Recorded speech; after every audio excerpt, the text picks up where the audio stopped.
સાથે શપથ ગ્રહણ કરીશું. હું ભારત માતાની સેવા અને સન્માન માટે આ સંકલ્પ લઉં છું કે મારા રોજિંદા જીવનમાં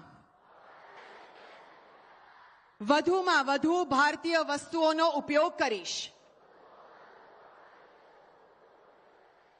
અને આયાતી વસ્તુઓને બદલે વૈકલ્પિક એવી સ્વદેશી વસ્તુઓને જ અપનાવીશ. ઘર, કાર્યસ્થળ અને સમાજમાં ભારતીય વસ્તુઓને પ્રાથમિકતા આપીશ. ગામ, ખેડૂત તથા કારીગરોનું સમર્થન કરી સ્થાનિક ઉદ્યોગોને પ્રોત્સાહન આપીશ. યુવાનો અને બાળકોને સ્વદેશી અપનાવવા માટે પ્રેરણા આપીને નવી પેઢી સુધી તેનું મહત્વ પહોંચાડવા પ્રયાસરત રહીશ. પારિવારિક અને સામાજિક જીવનમાં ભારતીય ભાષાઓનો પ્રયોગ કરીશ. પર્યાવરણ પ્રત્યે સજાગ રહીને સ્વદેશી અને પ્રકૃતિને અનુકૂળ તેવા ઉત્પાદનોનો ઉપયોગ કરીશ અને દેશના પર્યટન સ્થળોને પ્રાથમિકતા આપીશ. ફરી એકવાર ભારત માતા કી ધન્યવાદ. શબ્દો પછી જો કોઈ સૌંદર્ય છે તો એ પ્રકૃતિનું છે અને જો કોઈ પ્રતિબદ્ધતા છે તો એ હરિયાળું ભવિષ્ય રચવાની પ્રતિબદ્ધતા છે.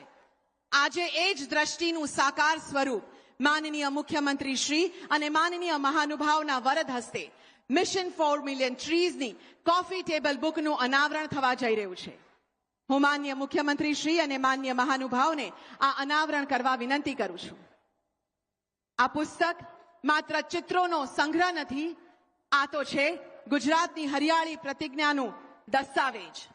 એક એવો સંદેશ છે કે જ્યાં પણ વૃક્ષ રોપાય છે ત્યાં આશા ઉગે છે.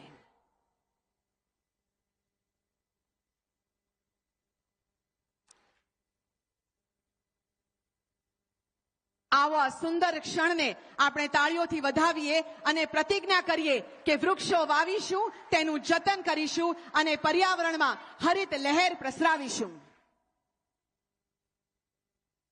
આ હરિત વિચારોને સાકાર સ્વરૂપ આપવા બદલ હૃદયપૂર્વક આભાર માનનીય મુખ્યમંત્રી શ્રી અને સર્વે મહાનુભાવોનો. આ પ્રેરણાથી ગુજરાતનો નવો અને હર હંમેશ હરિયાળો રહે એવો અધ્યાય સતત વિકસતો રહે એવી આપણે સૌ પ્રાર્થના કરીએ અને સાથે પર્યાવરણ માટે કાર્યરત રહીએ એવી આપ સૌને અપીલ કરીએ છીએ. પુસ્તકો જ્ઞાનના, વિચારના અને કલ્પનાના સાચા મિત્રો છે અને જ્યારે એ પુસ્તકો બાળકોના હાથમાં પહોંચે છે ત્યારે ફક્ત વાંચન નથી થતું, એક નવું વિશ્વ જન્મે છે, સપનાનું, સર્જનનું અને સ્મિતનું.